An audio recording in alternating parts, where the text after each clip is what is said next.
نحمده ونستعينه ونستغفره ونعوذ بالله من شرور أنفسنا ومن سيئات أعمالنا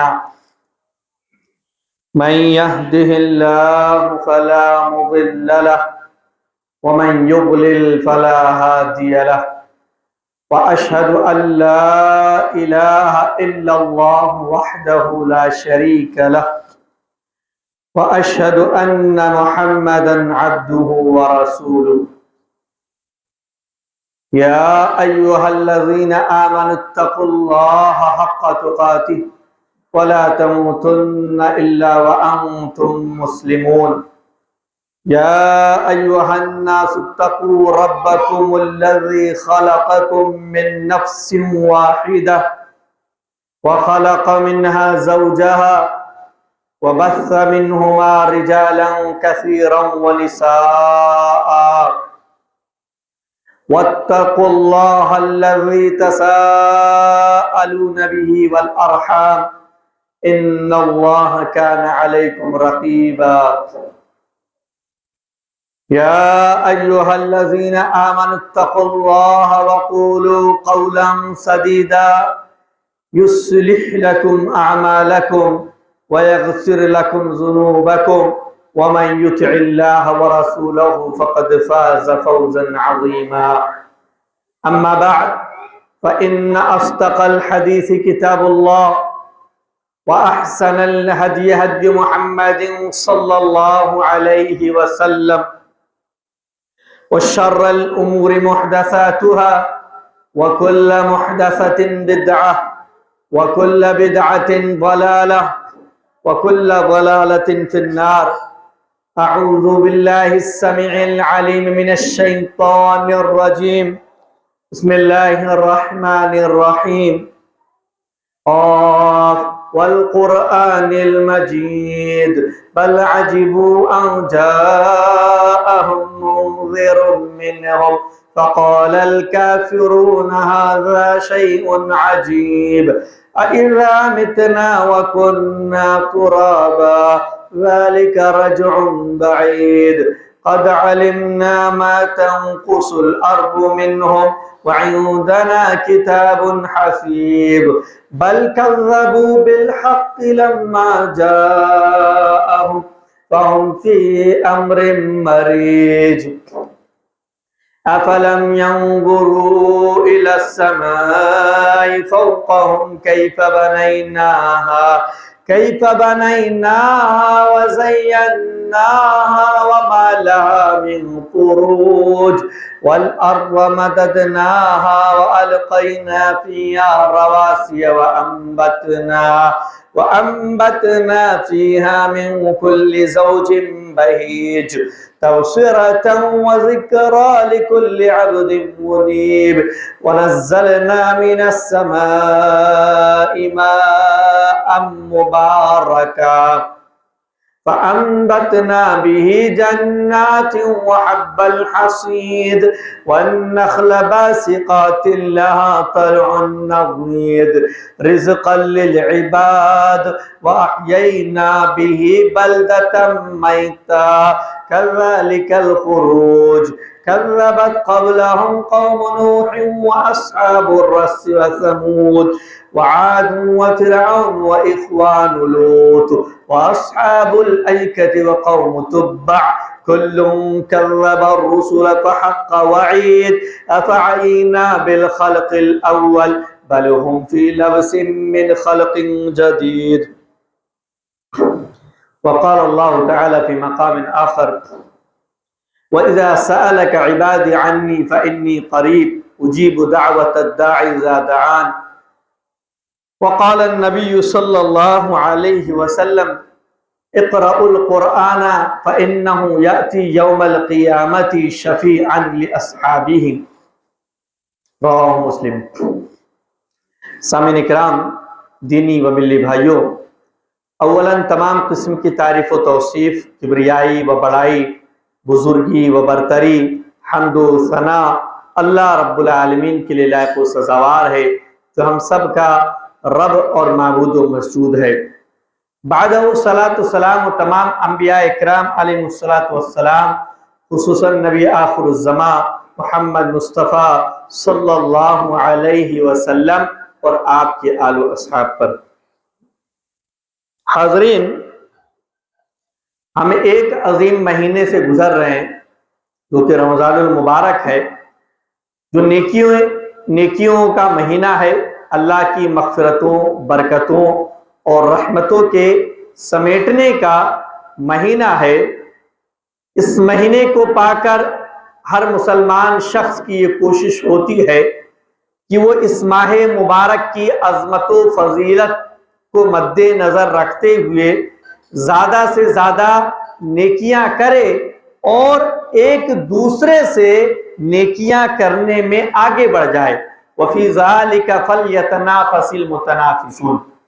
اور ایسی ہی چیزوں میں اللہ رب العالمین نے ترغیب دلائی ہے کہ اہل ایمان کو ایک دوسرے سے آگے بڑھنے کی چاہت ہونی چاہیے اور کوشش ہونی چاہیے۔ آپ دیکھیے، نبی کریم صلی اللہ علیہ وسلم نے جب ایک بار چندے کا اعلان کیا، ابو بکر صدیق رضی اللہ تعالیٰ عنہ اپنے گھر گئے، جو کچھ تھا گھر کے اندر سب کچھ لا کر آپ کی جھولی میں ڈال دیا۔ حضرت عمر بن خطاب رضی اللہ تعالیٰ عنہ بھی اپنے گھر گئے اور ان کا یہ خیال ہوا، انہیں یہ خیال آیا کہ آج کے دن میں ابو بکر صدیق رضی اللہ تعالیٰ عنہ سے نیکی میں آگے بڑھ جاؤں گا، اور کیا سوچے کہ جو کچھ میرے گھر میں ہے اس کا آدھا میں لے جا کر اللہ کے رسول صلی اللہ علیہ وسلم کی جھولی میں ڈال دوں۔ لیکن جب آدھا لے کر پہنچتے ہیں تو کیا دیکھتے ہیں کہ ابو بکر صدیق رضی اللہ تعالیٰ عنہ اپنے گھر کا تو سارا اثاثہ لا چکے، سب کچھ لا چکے ہیں۔ اور پوچھنے پر نبی کریم صلی اللہ علیہ وسلم نے جب پوچھا کہ کیا چھوڑا، تو اللہ اور رسول کو چھوڑنے کی بات کرتے ہیں کہ اللہ رب العالمین آگے کا انتظام کرنے والا ہے۔ تو اس مہینے کو پانے کے بعد ایک مسلمان مختلف اعمال کرتا ہے اور بڑھ چڑھ کر حصہ لیتا ہے تاکہ اس کے نامے اعمال میں زیادہ سے زیادہ نیکیاں اللہ رب العالمین لکھ دے۔ اس مہینے میں کیسے کیسے اعمال کیے جا سکتے ہیں بہت سارے معروف ہیں، ہم جانتے ہیں، اور بہت ساری چیزوں کو جاننے کے باوجود کبھی کبھار وہ اعمال چھوٹے ہوتے ہیں یا مختصر ہوتے ہیں، ہمارے ذہنوں سے نکل جاتے ہیں، جبکہ ان کا اجر و ثواب بہت زیادہ ہوتا ہے۔ اور ایک عقل مند شخص مومن وہی ہے، ورنہ دنیا کے لیے تو ہر کوئی اپنا ٹائم ٹیبل جدول بناتا ہے، فلاں دن مجھے کیا کرنا ہے، فلاں وقت میں کیا کرنا ہے، فلاں ٹائم میں کیا کرنا ہے۔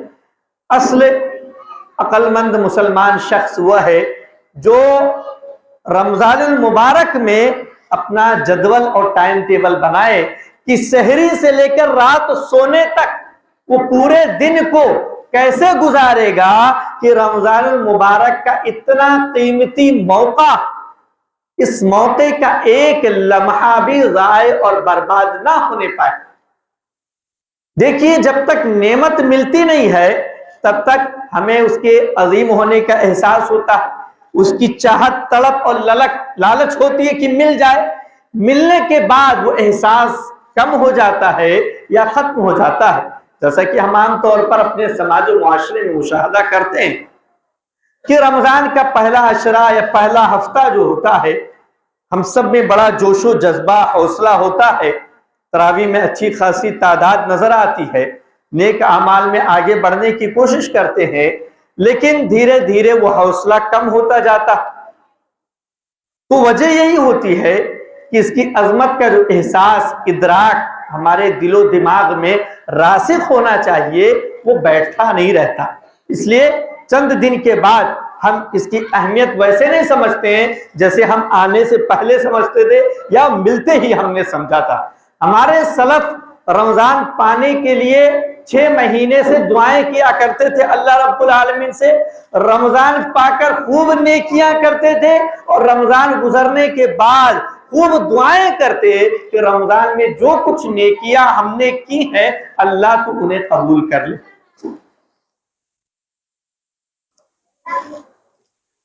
اللہ تو انہیں قبول کر لے۔ تو ہمیں بھی چاہیے کہ ہم اس مہینے کی عظمت کا احساس اور ادراک کر لیں۔ کیا ہم میں سے کوئی شخص کہہ سکتا ہے کہ اس کے بعد اس کو 2-4 رمضان اور ملیں گے؟ ہرگز نہیں۔ ممکن ہے یہ رمضان ہماری زندگی کا آخری رمضان ہو، رمضان کا آج کا یہ دن ہماری زندگی کا آخری دن ہو، تو ہمیں ہر دن ایسے گزارنا چاہیے گویا یہ ہماری زندگی کا آخری دن اور آخری رمضان ہے۔ تو جب اس احساس کے ساتھ ہم اعمال کریں گے، گزاریں گے ایام کو، تو ہم نیکیاں کرنے میں دلچسپی لیں گے، بڑھ چڑھ کر ہم آگے بڑھیں گے کہ ہم زیادہ سے زیادہ نیکیاں دوسروں سے انجام دے سکیں۔ تو اس سوچ کے ساتھ ہمیں انجام دینا چاہیے، ورنہ کتنے رشتہ دار، کتنے جاننے والے گزشتہ رمضان میں ہمارے ساتھ تھے، آج ہمارے درمیان نہیں ہے۔ یہ اللہ کی عظیم نعمت ہے جو اللہ نے ہمیں عطا فرمائی، اور جو گزر چکے انہیں محروم کر دیا اللہ رب العالمین نے۔ اس ایک رمضان کو پا کر اگر بندہ صحیح سے اعمال انجام دے لے تو جو گزر چکا، وفات پا چکا ہے، اور یہ شخص جسے یہ رمضان ملا ہے، حدیث کے مطابق دونوں کے درمیان اگر جنت میں جاتے ہیں تو اتنا فاصلہ رہے گا، اس قدر فاصلہ رہے گا جتنا زمین اور آسمان کے درمیان فاصلہ ہے، اس سے زیادہ فاصلہ رہے گا۔ کیوں؟ کیونکہ دوسرا شخص جو ہے رمضان پایا، رمضان پا کر اس نے روزے رکھے، نمازیں پڑھی، اعمال انجام دیے، اس لیے دونوں کے درمیان اجر و ثواب میں اور جنت کے درمیان جو درجات ہیں ان میں اس قدر فاصلہ ہوگا۔ تو ہمیں بھی چاہیے کہ ہم سبقت لیں، آگے بڑھیں زیادہ سے زیادہ۔ اب وہ کون کون سے اور کیسے اعمال ہیں سحری سے لے کے رات سونے تک جو ہم کر سکتے ہیں؟ ان میں ایک عمل سحری بھی ہے، سحری کیا جائے، کیونکہ فَإِنَّ فِي السَّحُورِ بَرَكَةٌ، سحری میں برکت رکھی اللہ رب العالمین۔ ہم چاہتے ہیں برکت ملے، سحری کریں، انشاءاللہ برکت حاصل ہوگی۔ اور سحری اس لیے بھی فَإِنَّ اللَّهَ يُصَلِّي عَلَى الْمُتَسَحِّرِينَ، سحری کرنے والوں پر اللہ رب العالمین رحمت کا نزول فرماتا ہے۔ ہم اللہ کی رحمت کے طلبگار ہیں، سحری کریں، اور سحری کریں چاہے ایک کھجور ہی سے کریں اور چاہے ایک گھونٹ پانی ہی پی لیں۔ سحری کا مطلب نہیں پیٹ بھر کھانا کھایا جائے، ایک گھونٹ پانی ہی پی لیں، آپ نے سحری کی۔ نہیں کریں گے تو بھی روزہ درست نیت کر لیا آپ نے تو، لیکن کر لیں تو سنت پر عمل کا ثواب، سحری میں برکت، اللہ کی رحمت۔ اور یہود و نصارہ وغیرہ کی مخالفت بھی کریں گے کہ وہ سحری نہیں کرتے ہیں، روزے رکھتے ہیں، سحری ان کے یہاں نظام نہیں ہے، اللہ نے ہمارے لیے نظام بنایا، تو سحری نہیں کرتے، ان کی مخالفت کا بھی اجر و ثواب ہمیں ملے گا۔ تو سحری ضرور کرنی چاہیے۔ سحری کے بعد ہمیں جو ہے فجر کی نماز ادا کرنی ہے۔ فجر کی باجماعت نماز سے پہلے، اچھا فجر کی باجماعت کے ساتھ پورے دن کی 5 وقتہ باجماعت نمازیں ادا کرنے کا اہتمام ہونا چاہیے، بالخصوص رمضان میں، اور ایام میں تو ہونا ہی چاہیے، لیکن رمضان کی عظمت چونکہ اور عظیم ہے، اس لیے رمضان میں بطور خاص 5 وقتہ نمازوں کا باجماعت اہتمام ہونا چاہیے۔ اور اگر کوئی شخص 40 دن تک باجماعت نماز اہتمام کر لے، من صلی للہ 40 یوما فی جماعت فکأنما یدرک التکبیرۃ الاولی لہ براءتان، کہ جو شخص 40 دن تک باجماعت مسجد میں امام کے ساتھ نماز پڑھتا ہے، یعنی رکعت نہیں چھوٹ رہی ہے، امام تکبیر تحریمہ کہہ رہے ہیں اور ساتھ میں بندہ موجود ہے، تو جس کی یہ حالت ہوگی 40 دن تک لہو براءتان، اس کے لیے 2 خوشخبریاں، براءۃ من النفاق، نفاق سے آزادی، منافق نہیں ہوگا۔ رمضان کا مہینہ ہے، گلا سوکھ رہا ہے اور ابھی سفر سے آ رہا ہوں اس لیے اور دقت ہو رہی ہے۔ تو 2 قسم کی آزادی، ایک تو نفاق سے آزادی، اور نفاق سے آدمی کو ڈرنا چاہیے، ہر مسلمان کو ڈرنا چاہیے کہ میرے اندر نفاق تو نہیں ہے۔ حضرت عمر بن خطاب صحابی رسول جن کو جنت کی خوشخبری دی گئی، وہ ڈرتے تھے کہ میں منافق تو نہیں ہوں، پوچھتے تھے صحابی رسول سے کہ اللہ کے رسول صلی اللہ علیہ وسلم نے منافقین کی جو فہرست بتلائی ہے اس میں میرا نام تو نہیں۔ سوچئے جب وہ ڈرتے تھے تو ہمیں کتنا ڈرنے کی ضرورت ہے۔ اور جب بندہ ڈرے گا تو اس سے بچنے کی کوشش کرے گا، اور بچنے کے لیے اللہ رب العالمین نے یہ نسخہ بتلایا کہ 40 دن تک باجماعت پڑھ لے نماز، اور یہ 40 دن تک باجماعت نماز پڑھنا کوئی مشکل کام نہیں ہے. یہ ہم نے اور آپ نے مشکل سمجھ لیا، یا ہمارے ذہن میں ایسا خیال ہے کہ 40 دن تک کیسے ہو سکتا ہے باجماعت پڑھ لے، کبھی تو چھوٹ سکتی، کبھی سو گئے، کبھی کچھ ہو گیا. یہ ہم نے اپنا خیال بنا لیا، ورنہ آپ 40 دن کی بات کرتے ہیں. 1 ہفتہ 2 ہفتہ نہیں، مہینہ 2 مہینہ نہیں، سال 2 سال نہیں. سلف کے بارے میں آپ پڑھیں، 40 سال تک اذان ہو رہی ہے اور اذان سے پہلے مسجد میں موجود ہے. 40 سال تک، سال 2 سال نہیں، 40 سال تک یہ ان کی حالت تھی. تو آدمی اگر عزم کر لے، حوصلہ کر لے، تو کوئی چیز مشکل نہیں. اللہ کے دین پر عمل کرنا انتہائی آسان اور انتہائی لذت بھرا کام ہے. ایک دم ٹیسٹ، مزہ ملتا ہے، مزہ ملے گا، ایسا مزہ کہ آدمی کہیں اور پائے گا نہیں. اچھا، آدمی گناہ کیوں کرتا؟ اس کو کرتے ہوئے بھی احساس ہوتا ہے کہ یہ گناہ ہے، چھپ رہا ہے، کسی سے بچ رہا ہے یا کچھ اور. لیکن بچوں،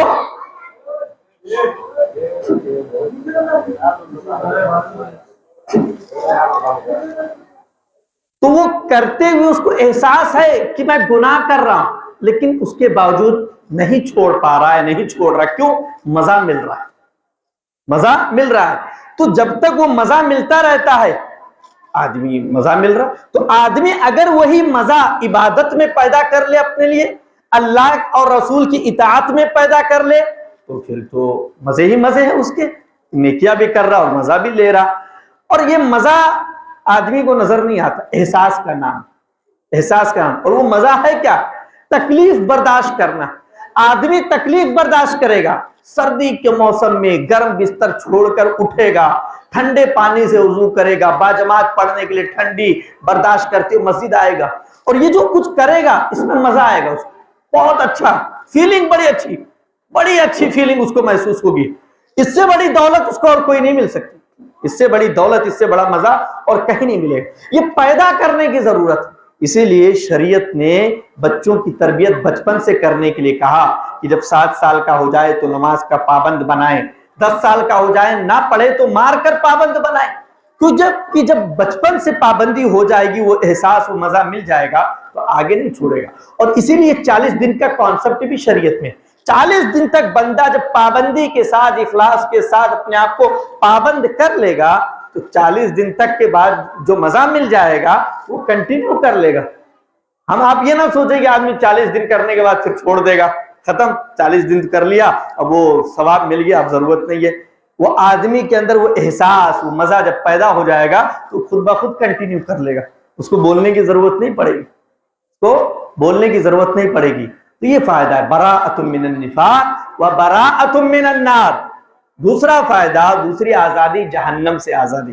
40 دن تک، صرف 40 دن تک کرنا ہے، اس کے بعد جہنم سے آزادی کا پروانہ اللہ رب العالمین سنا رہا. اس کے بعد بھی نماز پڑھنی ہے، لیکن اس سختی کے ساتھ پابندی کی ضرورت نہیں ہے. یہ سختی والی پابندی جو ہے، یہ فضیلت حاصل کرنے کے لیے. آدمی اس کے بعد بھی کرے تو یہ ساری فضیلتیں اس کو ملتی رہیں گی. تو کہہ میں یہ رہا تھا کہ باجماعت نمازوں کی پابندی ہونی چاہیے. اب جتنے ایام آئے اتنے، اور باقیہ اور کتنے ایام کی ضرورت ہے 40 جوڑنے کی، جوڑ کر آدمی پابندی کر لے، ثواب حاصل کر لے. اس طریقے سے تو باجماعت نمازوں کی پابندی ہو. اسی طریقے سے ان فرض نمازوں سے پہلے اور بعد جو قبلی اور بعدی سنتیں ہیں، چاہے وہ سنت موقدہ ہو یا پھر غیر سنت موقدہ ہو، نفلی عبادت ہو، ان کو انجام دینا. کیوں بھائی؟ اجر و ثواب حاصل کرنا. تو جتنا موقع ملے، فجر سے پہلے 2، ظہر سے پہلے 4، ظہر کے بعد 2، اس کے بعد 2-4 اور پڑھ لے آدمی نفلی طور پر. عصر سے پہلے 4، رحم اللہ عمران صلی قبل العصر 4، اللہ اس بندے پر رحم کرتا ہے، رحم کرے جو نماز عصر سے پہلے 4 رکعت پڑھتا ہے. اذان کے بعد نماز عصر سے پہلے 4 رکعت. تو یہ سنت موقدہ نہیں، غیر نماز مغرب سے پہلے 2، نماز مغرب کے بعد 2، عشاء سے پہلے 2 یا 4، عشاء کے بعد 2 اور وتر وغیرہ، اس کے بعد تراویح. تو اس طریقے سے اگر ہم اجر و ثواب کمانا چاہیں تو مواقع بہت ہیں. چھوٹے چھوٹے اعمال، یہ قبلی اور بعدی سنتیں ادا کر کے ہم جو ہے جنت پا سکتے ہیں، جنت میں گھر پا سکتے ہیں، جیسا کہ بیان ہوا۔ اور صرف فجر کی 2 رکعت سنت، فجر کی سنت کی 2 رکعت جو ہے، رکعت الفجر خیر من الدنیا وما فیہا، دنیا اور دنیا میں جو کچھ ہے ان سب سے بہتر، ان سب سے بہتر ہے۔ اور آج ہمیں یہ موقع آسانی سے مل رہا ہے، یہ موقع بعد میں نہیں ملنے والا ہے۔ رمضان میں جو آسانی سے اللہ رب العالمین کے احسان اور توفیق سے اس قدر آسانی کے ساتھ ہم نیکیاں انجام دے پاتے ہیں، بعد میں وہ آسانی نہیں مل پاتی ہے۔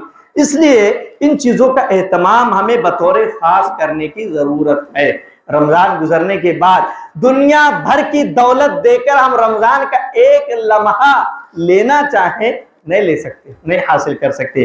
اس لیے ابن جوزی رحمۃ اللہ علیہ کہتے ہیں لو قیل لأہل القبور تمنوا، یہ قبر والوں سے جو مر چکے ہیں ان سے کہا جائے تمنوا، کسی چیز کی تمنا کیجئے، کیا چاہتے ہیں اب آپ؟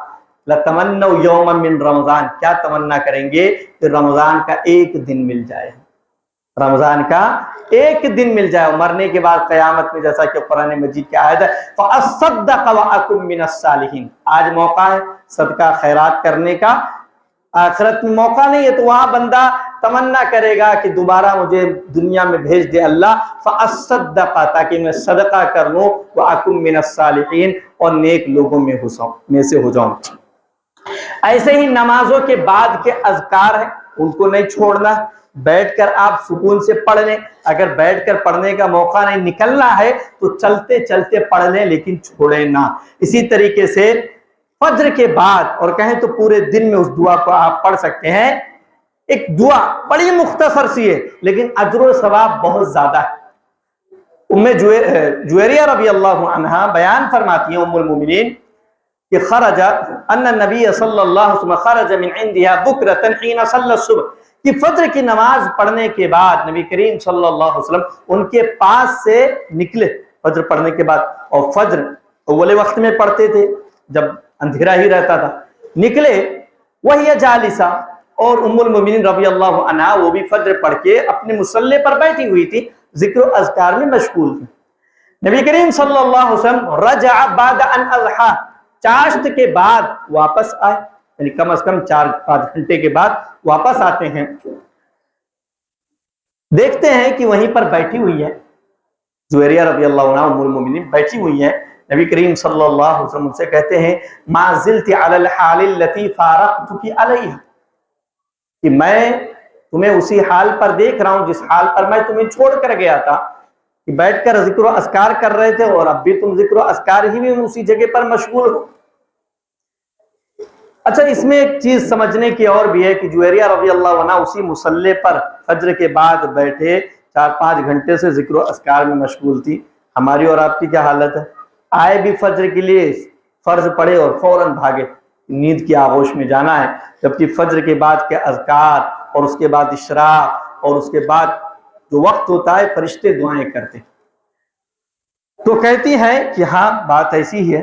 نبی کریم صلی اللہ علیہ وسلم ان سے فرماتے ہیں لقد قلت بعدك 4 کلمات 3 مرات، کہ تمہارے پاس سے جانے کے بعد میں نے 3 مرتبہ 4 ایسے کلمات کہے، یعنی یہ دعا ہے جو 4 جملے ہیں، 4 کلمات ہیں، ان کو میں نے 3 مرتبہ کہا ہے۔ لو وزنتهن بما قلت منذ اليوم، اگر اس دعا کو وزن کیا جائے تم نے اب تک پورے دن میں جو کچھ ذکر و اذکار کیا اس سے، ایک پلڑے میں اس کو رکھیں اور ایک پلڑے میں آپ نے جو کچھ کہا ہے اب تک اس کو رکھیں، لوزنتهن، تو میرے یہ 4 کلمات جن کو میں نے 3 بار کہا یہ بھاری پڑ جائیں گے، یہ وزنی ہوں گے، ان کا اجر و ثواب زیادہ ہوگا۔ کون سے وہ 4 کلمات ہیں؟ سبحان اللہ وبحمدہ عدد خلقہ ورضا نفسہ وزنت عرشہ ومداد کلماتہ، 4 جملے آدمی کہہ لے، اس قدر جو ذکر و اذکار کر رہی تھی ان سے زیادہ اجر و ثواب آدمی حاصل کر سکتا۔ اس کے بعد روزہ رکھنا، ہمیں روزہ ہر سیکنڈ آدمی روزے کی حالت میں تو عبادت میں، اس عبادت کی حالت میں ہو کر آدمی بہت ساری عبادتیں انجام دے سکتا ہے جو کرتے رہنا چاہیے۔ اس کے بعد اشراق کی نماز ہے، فجر کے بعد کچھ منٹ کے بعد جو ہے آدمی ادا کر لے تو ثواب کا اجر حجۃ و عمرۃ تامۃ تامہ، آدمی کہتا ہے پیسہ نہیں ہے کہ میں حج کر لوں، پیسہ نہیں کہ عمرہ کر لوں۔ عمرہ کیوں کرنا ہے، حج کیوں کرنا ہے؟ ثواب کمانے کے لیے نا، یا لوگوں کو بتلانے کے لیے میں بھی حاجی ہوں، میں بھی مکہ گیا ہوں؟ نیت کیا ہے؟ اگر ثواب کمانا ہے تو ثواب یہاں بھی مل رہا ہے، اشراق پڑھیے اور پورے حج و عمرہ کا ثواب لے لیجیے۔ ثواب چاہیے نا، یا بتلانا ہے حاجی ہوں، نام کے آگے لکھنا ہے حاجی فلاں، تو ثواب یہاں مل رہا ہے اگر چاہیے تو۔ افطار ہے، کرنا ہے، کرانا ہے، خود بھی کریں اس پر بھی ثواب ہے، کرائیں اس پر بھی ثواب ہے بہت زیادہ۔ تراویح کا اہتمام خصوصی طور پر، کیونکہ جس آسانی کے ساتھ رمضان میں آپ قیام اللیل کر سکتے ہیں رمضان کے بعد نہیں کر سکتے، اس میں جو جذبہ اور جو موقع رہتا ہے وہ رمضان بعد نہیں رہتا ہے۔ اور من قام رمضان ایمان واحتسابا غفر له ما تقدم من ذنبه، گناہوں کی مغفرت آدمی ایمان کے ساتھ، اخلاص کے ساتھ، اجر و ثواب کی امید سے کرے تو گناہوں کی مغفرت، سارے گناہ معاف کر رہا اللہ رب العالمین، اس سے بڑا ثواب کیا۔ اس کے بعد وطر پڑھنا۔ یہاں پر ایک بات میں ذکر کرتا چلوں کہ آپ امام کے ساتھ عشاء پڑھیں، تراویح پڑھیں، وطر بھی پڑھیں۔ کوئی شخص اگر 2-4 رکعت تراویح پڑھ کے چلا گیا یا وطر نہیں پڑھا تو اس کے لیے کیا نقصان ہے؟ جتنا پڑھا اس کا ثواب ملے گا، لیکن نقصان کیا ہے؟ نبی کریم صلی اللہ علیہ وسلم فرماتے ان الرجل اذا صلى مع الامام حتى ينصرف كتب له قيام ليلته، اگر امام کے لوٹنے تک آپ امام کے ساتھ ہیں تو گویا آپ نے پوری رات عبادت کی، پوری رات نماز پڑھنے کا ثواب۔ جبکہ اگر آپ امام سے پہلے چلے گئے، چاہے وطر چھوڑ دی یا آپ نے کچھ اور رکعتیں چھوڑ دی، تو جتنا پڑھا آپ نے صرف اتنا ثواب ملے گا، پوری رات کا ثواب نہیں ملے گا۔ اچھا، روزے کے تعلق سے اس بات کا بھی اہتمام کہ روزہ صرف بھوک اور پیاس سے رک جانا یہ روزہ نہیں ہے، اور بھی بہت ساری چیزیں روزہ ہے، ورنہ اللہ کے رسول صلی اللہ علیہ وسلم فرمایا رب صائم حظه من صيام الجوع والعطش، کہ بہت سارے روزے دار ایسے ہوتے ہیں کہ روزے سے حصہ جو ان کا تو کیا ہوتا ہے؟ بھوک اور پیاس۔ بس یہ ہوتا ہے کہ بھوکے اور پیاسے ہیں، باقی سب کر رہے ہیں، جھوٹ بولنا ہے، چوری کرنا ہے، یہ کرنا ہے، وہ سب کر رہے ہیں، ان سب سے بھی روزہ۔ اگر ان سب سے روزہ نہیں ہے تو اللہ کے رسول نے فرمایا من لم يدع قول الزور والعمل به فليس لله حاجة ان يدع طعامه وشرابه، کہ اگر کوئی جھوٹ بولنا، جھوٹ پر عمل کرنا یعنی گناہوں سے نہیں بچتا ہے تو اللہ رب العالمین کو ضرورت نہیں ہے کہ وہ جو ہے بھوک اور پیاسا رہے، بھوکا اور پیاسا رہے، کھانا پانی چھوڑ دے۔ تراویح کی نماز فرض نمازوں کے بعد سب سے افضل نماز ہے۔ افضل الصلاة بعد الفریضہ صلاۃ اللیل، عشاء کے بعد کی جو نمازیں ہیں، یہ رات کی جو نمازیں ہیں سب سے افضل نمازیں ہیں فرض نماز کے بعد، اس لیے ان کا خصوصی اہتمام ہونا چاہیے۔ اسی طرح صبح و شام کے اذکار، فجر کے بعد صبح کے اذکار پڑھ لیں یا اور وقت کے بعد، شام کے اذکار ظہر کے بعد بھی پڑھ سکتے ہیں، اس کے بعد بھی آپ شام کے اذکار پڑھ سکتے ہیں۔ دعائیں، خصوصی طور پر دعاؤں کا اہتمام رمضان میں ہونا چاہیے۔ سورہ بقرہ میں جس مقام پر اللہ رب العالمین نے رمضان المبارک کے مسائل کا ذکر کیا، اسی جگہ پر شروع میں رمضان کے مسائل ہیں، بعد میں رمضان کے مسائل ہیں، درمیان میں وَإِذَا سَأَلَكَ عِبَادِي عَنِّي فَإِنِّي قَرِيبٌ أُجِيبُ دَعْوَةَ الدَّاعِ إِذَا دَعَانِ، کہ بندے کی دعا میں سنتا ہوں جب پکارتا۔ دعا کا ذکر کیا، علماء کہتے ہیں اس مقام پر رمضان کے درمیان، رمضان کے مسائل کے درمیان دعا کا ذکر کرنا، یہ بتلانا مقصود ہے کہ رمضان میں دعا کی خصوصی اہمیت ہے، خاص اہتمام ہونا چاہیے۔ اور جیسے حدیث کے اندر ہے کہ ثلاثۃ لا یرد دعاء، 3 لوگ ایسے جن کی دعا رد نہیں ہوتی، ان میں ایک ہے الصائم حتی یفطر، روزے دار یہاں تک کہ وہ افطار کر لے۔ تو اس لیے دعاؤں کا خصوصی اہتمام، جب دعا کی قبولیت کا وقت ہو تب زیادہ خاص طور پر۔ اسی طریقے سے اذان و اقامت کا جواب، اذان سے پہلے مسجد پہنچنا، اذان و اقامت کے درمیان دعا کرنا، دعا کی قبولیت کے اوقات میں سے قرآن مجید کی تلاوت، اس کا خاص اہتمام ہونا چاہیے، اس کا خاص اہتمام رمضان میں ہونا چاہیے، اور رمضان کے بعد تو ہونا ہی چاہیے جو بھی پڑھ لیں ہم، لیکن رمضان میں خاص، کیونکہ رمضان اصل میں ماہ قرآن ہے، قرآن کا رمضان سے خصوصی تعلق ہے۔ شہر رمضان الذی انزل فیہ القرآن، اسی مہینے میں قرآن نازل ہوا۔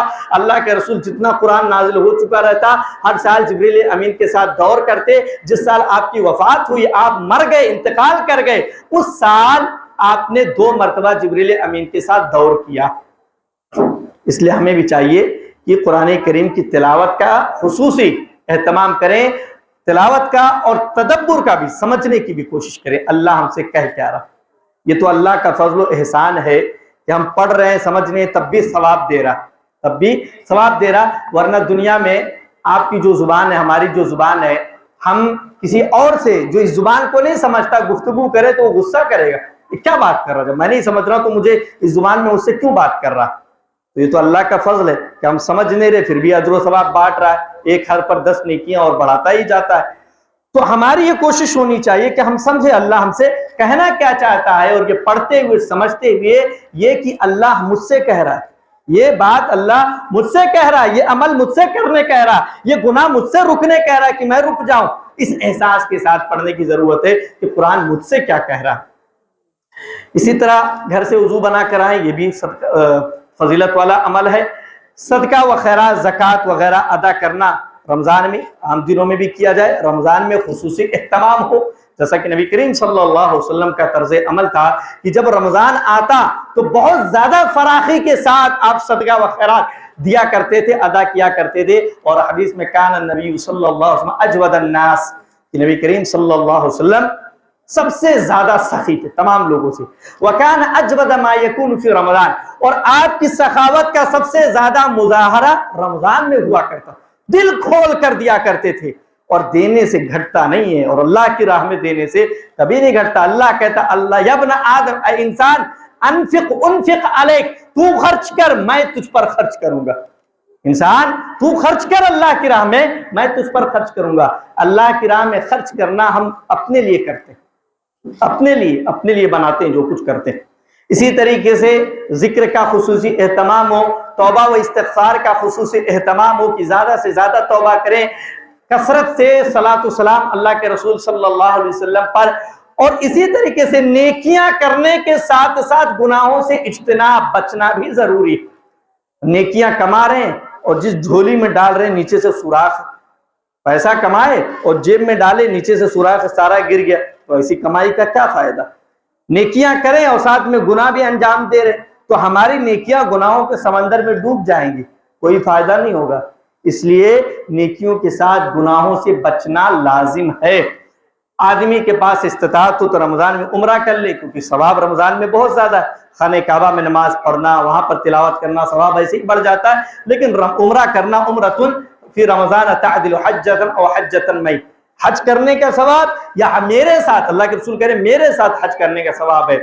اسی طریقے سے دعاؤں کا اہتمام، جیسا کہا گیا، جمعہ کے دن بطور خاص اور عصر تا مغرب، سلف صحابہ کا اعمال دیکھیں گے آپ تو ان کا کیا طریقہ تھا، عصر کی نماز کے لیے مسجد جاتے اور مغرب تک بیٹھے رہتے، دعائیں کیا کرتے تھے، کیونکہ حدیث میں اس وقت کی خاص فضیلت اور دعا کی قبولیت کے خاص اوقات میں سے بیان کیا گیا ہے کہ اس وقت دعا قبول ہوتی ہے۔ اسی طرح آخری عشرے میں اعتکاف کیا جائے، شب قدر تلاش کیا جائے جو 1000 مہینوں سے بہتر ہے، اس کی جو خاص دعا ہے اس کا ورد کیا جائے، اور آخری عشرے میں تراویح کا خاص اہتمام اور اس پر خصوصی توجہ ہونی چاہیے۔ اسی طریقے سے رمضان ختم ہوتے ہوتے 1 یا 2 دن پہلے یا چاند نکلنے کے بعد اور عید کی نماز سے پہلے فطرے کی ادائیگی ضرور کر لی جائے، تاکہ رمضان میں ہم سے جو کچھ کمی ہو گئی، طہرۃ للصائم کہا گیا، جو کچھ کمی رہ گئی اللہ اس فطرے کے ذریعے اس کمی کو دور کر دیتا ہے۔ اللہ رب العالمین ہمیں ان تمام نیکیوں کے کرنے والا بنائے، زیادہ سے زیادہ نیک اعمال انجام دینے کی توفیق عطا فرمائے، اور جو کچھ ہم کر سکیں اے اللہ تو انہیں قبول فرما لے، آمین، تقبل یا رب العالمین۔